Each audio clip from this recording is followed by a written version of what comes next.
Hello, my name is Burke Hedges, author of the best-selling book, The Parable of the Pipeline. I open my book with a story about Pablo and Bruno, who take two very different paths in their quest for financial independence. What you're about to see is the delightful animated story of their adventure.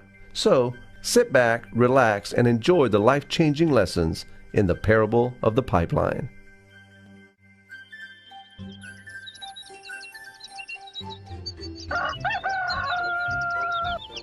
Far away, in a small village, near a beautiful valley, lived two friends, Pablo and Bruno.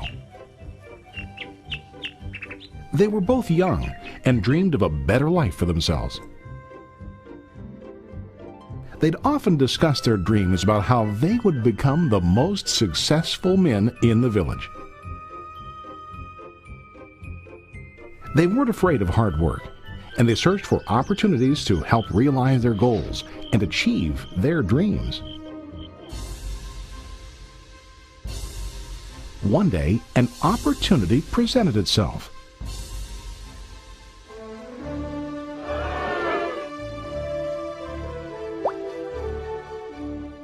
The mayor of the village decided to hire two people to bring water from a spring up on the mountain, across the valley, back down to the village. They were to be paid based on the amount of water delivered to the village. Bruno and Pablo enthusiastically got to work. Every day, from morning till evening, they carried buckets to and from the spring. They worked hard, carrying water to the village. In the evening, they'd return home with their day's wages.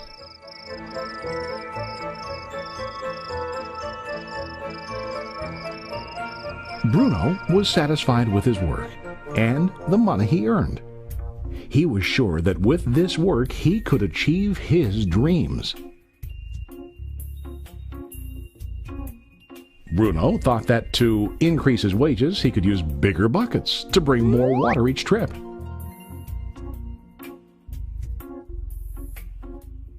He believed with a larger income he would soon be able to buy a cow and the house that he dreamed about.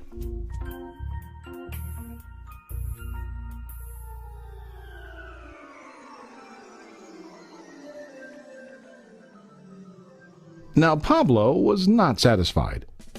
At the end of the day, his back and hands ached, and he was exhausted. He was looking for an easier way to earn more. One day an idea occurred to Pablo. He imagined building a pipeline to deliver the water from the mountain spring to the village. With this pipeline, he could get more water to the village without carrying buckets back and forth from the spring to the village. Soon, he got very excited about his idea and began to plan. Pablo, of course, shared his idea with his friend Bruno and asked him to join with him to work on and help build the pipeline. Bruno thought the idea was crazy. All Bruno could think about was what his money could buy today and how to get it quicker. He felt that building a pipeline would slow him down and delay him in achieving his goals. Instead, Bruno got bigger buckets and went more often back and forth fetching water. He was sure that with this method he could make more money. Pablo decided to build the pipeline on his own. He understood that it would not be easy to build, and it would take time to complete the pipeline. Pablo knew that it could take several years to finish, but he set his mind on his goal. Every day he worked and carried water like before. But on weekends and during his spare time, he worked hard to dig in the rocky soil and build his pipeline. In the first month, there was little to show for his work.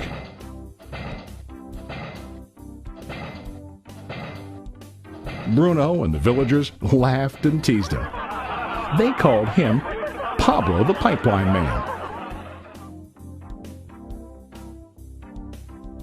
During this time, Bruno's income doubled. He already bought a cow and a bigger house. His lifestyle changed. He now spent time after work in the bar, enjoying his hard-earned wages from delivering water.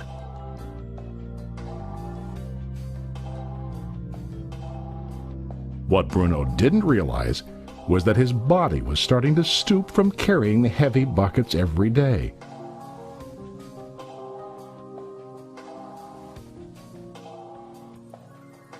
His face looked worn and his body tired. Soon, he began to carry less and less water due to the wear and tear on his body.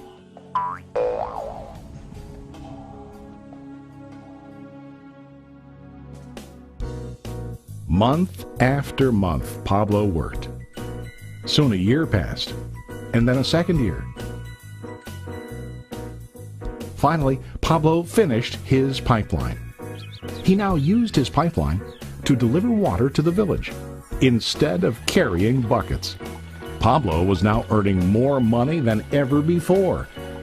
The water continued flowing to the village, while Pablo wasn't working. While he slept and ate, the water flowed. Pablo was happy and proud of his insight, persistence, and hard work. Now his income flowed as long as the water flowed through his pipeline.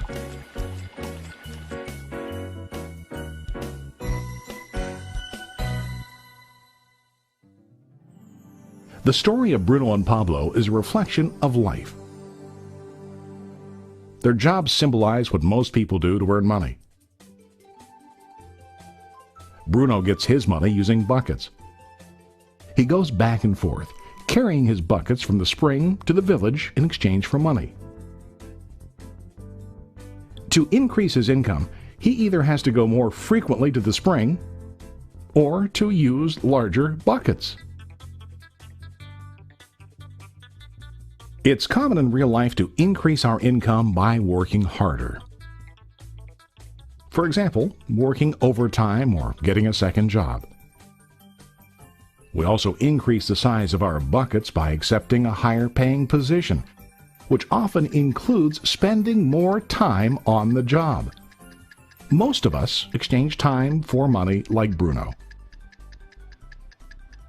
We know that every person has only 24 hours in the day and that it's not possible to use all our time to work.